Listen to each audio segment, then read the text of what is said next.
hop. Hop. Bien. Ok. Une lumière blanche en fait. Hein. C'est chiant. Bien. Alors. Oh là là là là. Donc. C'est pas à vous que je parle en fait. Je parle pas à vous. Vous êtes vous qui? En fait, je continue à être. En fait, je continue à être moi. Je continue. Voilà, je continue à être moi-même. Moi-même. Je suis moi-même. Voilà, je vais être moi-même. Et je vais vous parler de tout ça. De ce que j'ai envie de vous dire. À savoir que il y a deux. Voilà. Donc. Mais attends, tu te rends compte d'un truc? Tu te rends compte d'un truc? Voilà, c'est ça. C'est que. Donc, je viens de. Je viens de voir. Je viens de voir. Je viens de voir. Je viens de voir. Je viens de voir que. Je viens de voir. Donc, j'aimerais. Je réagis. Cette vidéo. Je vais réagir je vais réagir à la. Bon, alors. Je vais réagir. Je vais réagir. Je vais réagir. Je vais réagir. Je vais réagir à l'annonce que Facebook crée sa nouvelle crypto-monnaie, le Libra. Et en vérité, cette annonce, c'est fou. C'est fou quand même. Parce que si Facebook crée une monnaie qui va permettre des échanges monétaires, hein, et des échanges de biens, en fait, ils vont se mettre à taxer chaque transaction. Hein. Il y aura un petit pourcentage sur chaque transaction. Et comme Facebook a des milliards d'utilisateurs, ça fera des milliards de dollars générés chaque seconde. Enfin, c'est incroyable. Plus Facebook va avoir de gens qui font des transactions sur les crypto-monnaies, plus en fait Facebook va s'enrichir de façon incroyable. Et le fait que les gouvernements n'aient pas pris les devants sur les crypto-monnaies, qu'il n'y ait pas de grandes institutions monétaires, nationales, internationales qui aient pris les devants, si ce n'est peut-être un peu le Venezuela qui a essayé de faire une monnaie. Bon, ils ont eu un peu des problèmes. En fait, si tout d'un coup les transactions financières sont cooptées par des réseaux comme Facebook, en vérité, ça va faire très mal. Et la société va radicalement changer. C'est-à-dire que aujourd'hui, vous payez des taxes sur tout ce que vous achetez, la TVA, vous payez des taxes bancaires, sur les frais de bancaire, vous payez un certain nombre de choses. Il se peut qu'à terme, Facebook crée ses propres règles d'échange, en fait, vu que en échangeant des monnaies virtuelles, la taxation de ces produits financiers en fait va être assez dure à taxer. Et puis imaginons que Facebook fasse un carton plein sur ça, et bien ça va être chaud, quoi. Donc je sais pas quoi en dire, en fait.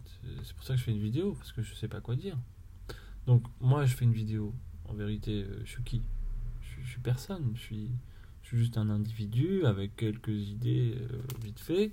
J'ai des cheveux bouclés, machin, tout ça, mais je suis pas expert sur les questions crypto-monnaies. Bon, moi j'ai ma petite pratique des crypto-monnaies, mais bon, imaginons encore une fois que Facebook taxe toutes les transactions financières qui passeraient par son réseau. ce serait ultra, ultra, ultra, ultra violent parce que le système bancaire serait à la ramasse. Le système bancaire normal serait à la ramasse. Et le monde fonctionne grâce à ça, grâce à ce système bancaire. Donc, à la fois, c'est une bonne nouvelle et à la fois, c'est un peu terrifiant. Donc, le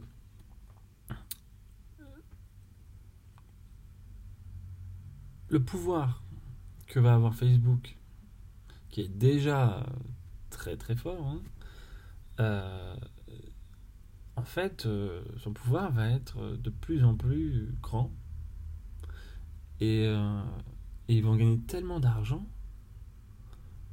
que enfin, le monde tel qu'on connaît va changer. Ils vont, ça va changer, ça va changer le monde. Voilà. Donc, je, je sais pas quoi dire. Hein. Peut-être que je ferais mieux de parler de, je sais pas, de blagues. Alors, c'est l'histoire d'un mec qui tombe du 50e étage et il se répète sans cesse jusqu'ici tout va bien, jusqu'ici tout va bien. Mais l'important, c'est pas la chute, c'est l'atterrissage. C'est pas une blague en fait, c'est une réplique de La Haine. C'est un film qui m'a beaucoup marqué. Je, je me rends compte que c'est extrêmement difficile de penser, de parler, en fait, quand on a le sentiment de devoir faire des vues, d'être sur YouTube, de produire un discours perdu sur la toile. C'est c'est assez perturbant. Ça m'empêche de penser, ça m'empêche de parler, ça m'empêche d'être spontané, ça m'empêche de d'avoir cette énergie que j'ai d'habitude et qui fait que je suis capable d'une certaine énergie pour engager les gens avec moi. Et là, j'ai absolument plus d'énergie. Alors, parce que j'ai mangé des pâtes, bien grasses, dégueulasses. Mais aussi parce que je ne sais pas comment gérer ce truc. Petit moustique. Je sais pas comment gérer ce rapport à la vidéo, au parler, tout ça.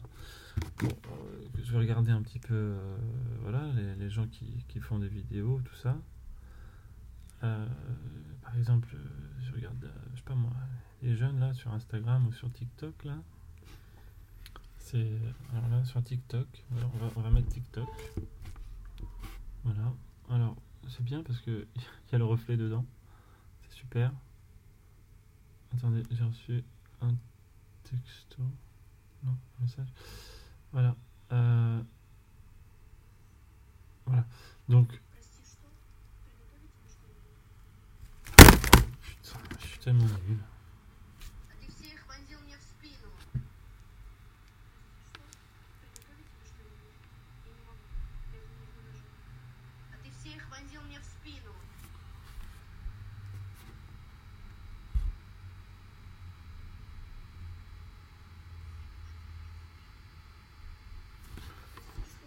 Voilà. Elle sait.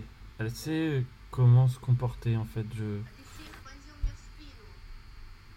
C'est fou la différence qu'il y a entre l'image de moi, euh, qui est une image, disons, bon, assez normale, quoi. Puis cette image qui est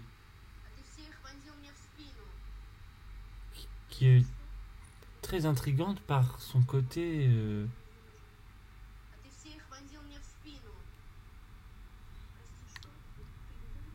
par son côté,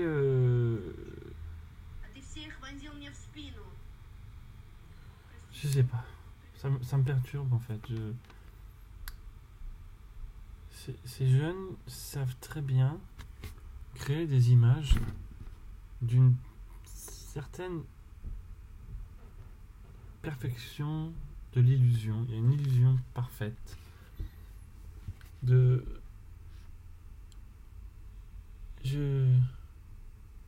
C'est assez étrange. On a l'impression de voir des monstres.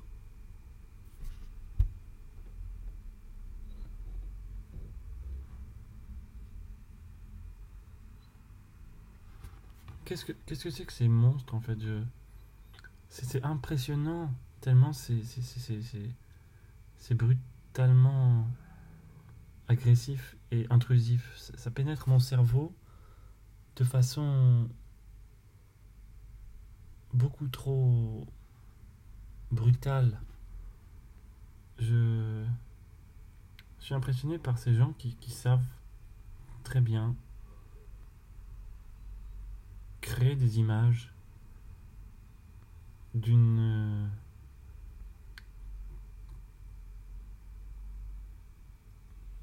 perfection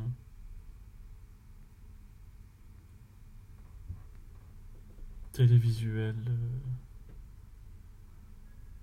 Ça me perturbe.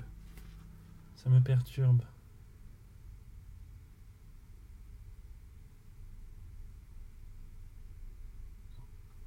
Ça me perturbe vraiment. Ça me rend pantois. Je sais plus quoi dire en fait. Ces images sont...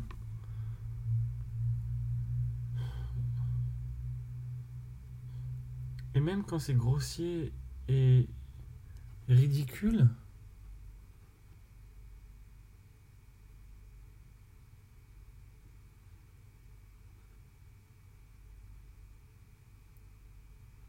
c'est ridicule, je comprends pas.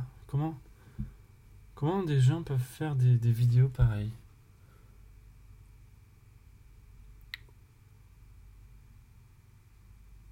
Aussi parfaite de...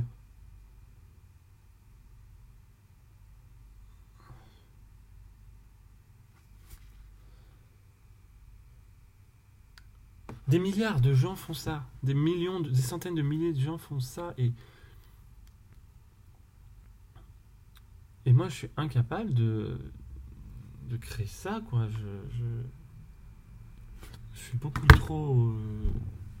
je doute beaucoup trop et je suis beaucoup trop, disons, réel. Mais mon problème, c'est que à force d'être réel, je disparais. Ma présence numérique est inexistante. Je suis incapable de, de, de me battre. J'ai aucune arme. J'ai les mêmes armes qu'eux, j'ai un téléphone portable, mais comment font ces gens pour exister sur Internet? Alors, bien sûr, je ne suis pas une femme. Bon, ok. Je ne peux pas mettre de body, ni des trucs moulants. Je, je peux pas inspirer un désir sexuel en, en me montrant. Je sais pas faire ça. Et ça me perturbe parce que si c'est ça qui permet à l'homme, enfin à l'individu d'exister, hein, je- si c'est ça, que- comment je fais? Enfin, je peux essayer de faire comme toi. Je sais pas faire. C'est tout de suite ridicule en fait. Je sais pas sourire comme ça.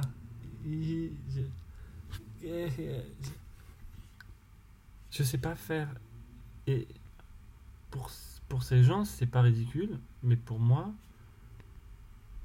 je serais incapable d'imiter. On peut pas singer ça, ça n'a pas de sens.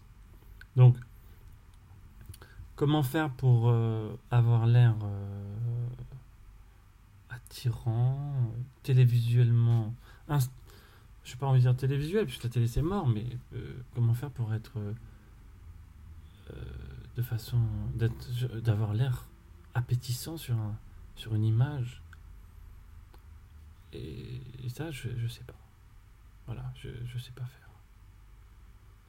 ça me pose problème.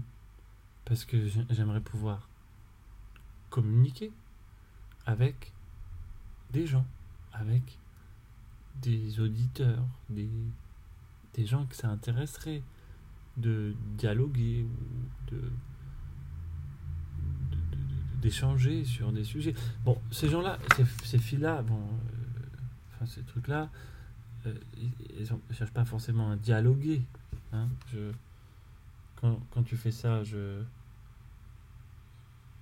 c'est pas pour dialoguer nécessairement. Hein,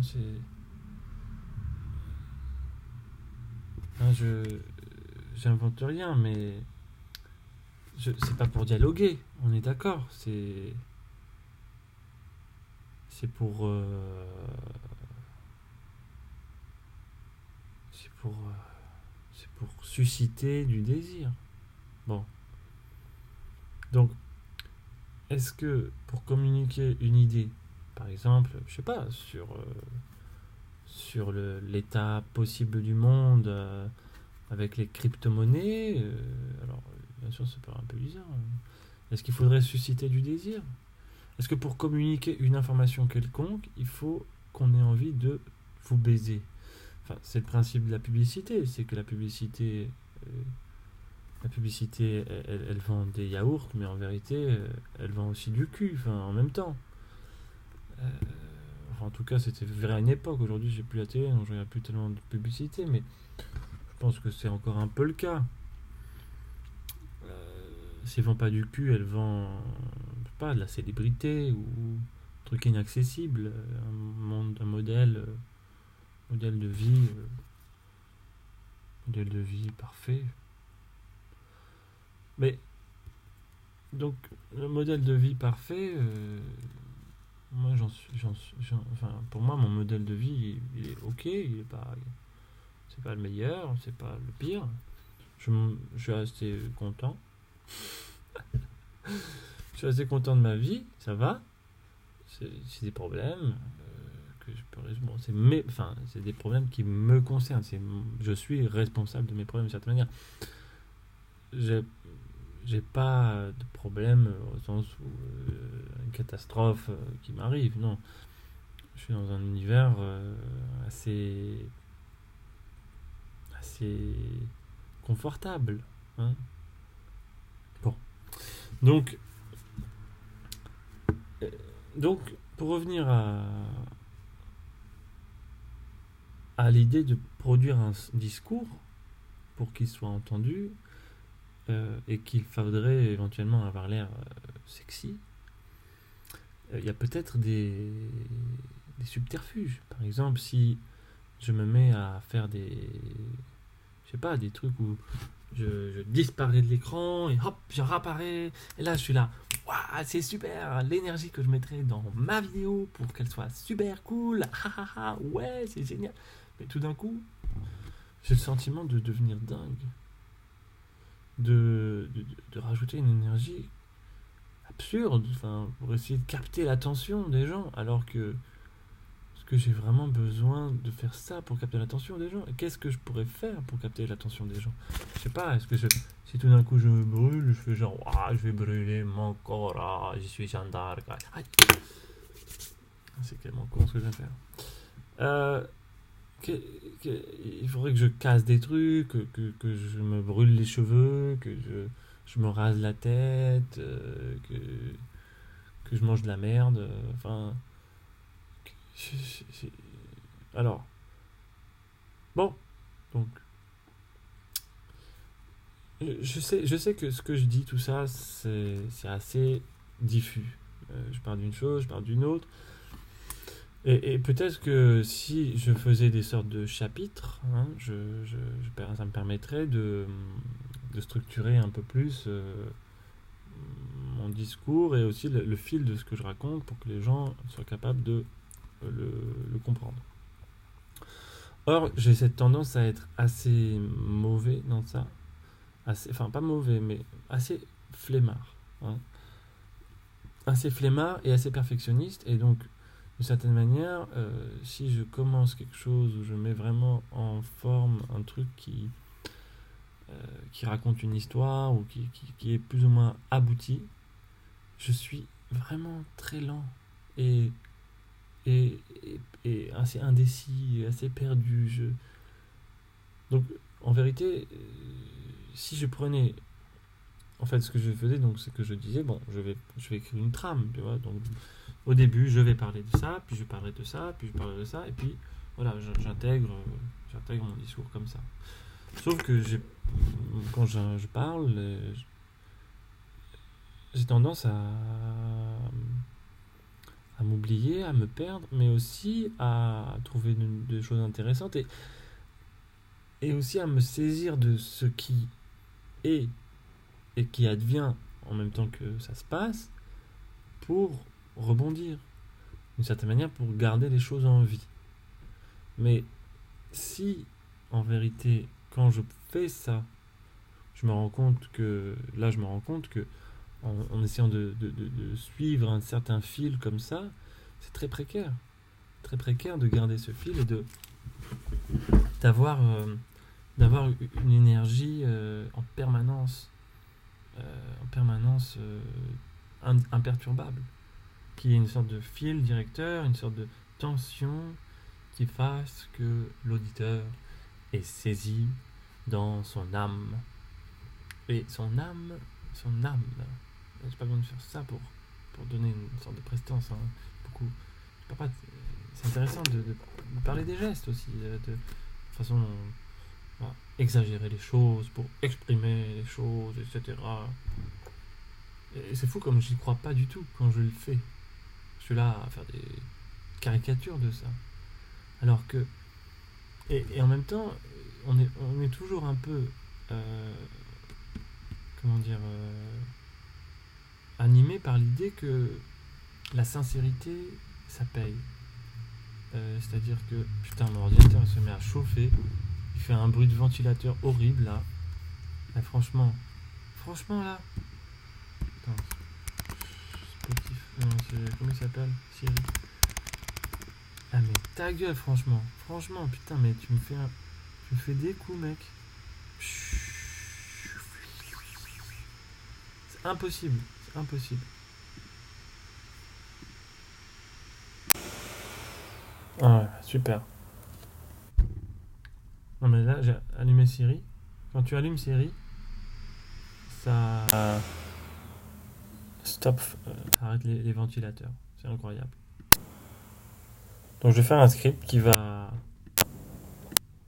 juste cliquer en permanence sur Siri. De sorte à ce que Siri ne s'allume jamais. Voilà. Et que au lieu de chauffer comme un connard et. Ah ouais, mais là, du coup, je crois qu'il a du mal. Je sais pas s'il rame ou pas, mais. Je sais pas si je vais le cramer comme ça. Ça serait cool, hein. Quand même, ça serait. Bon, je vais sauvegarder l'ordinateur. Baba. Il faut que j'arrête de donner des noms pourris à mes fichiers.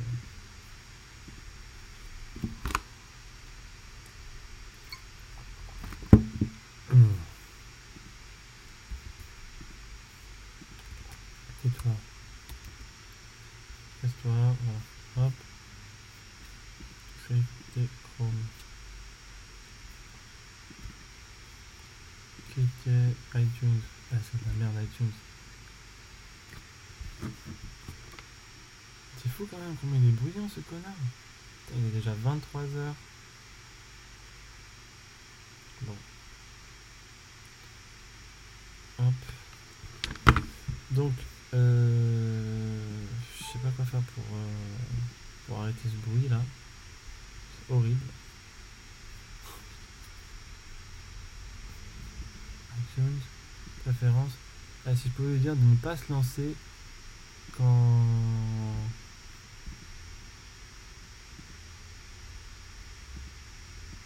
Voilà, voilà, prevent.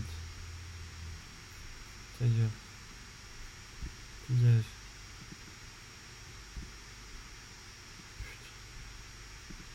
Ah, c'est fou. Ah, mais je veux savoir pourquoi tu fais ce bruit. Alors, Alona. Ouais.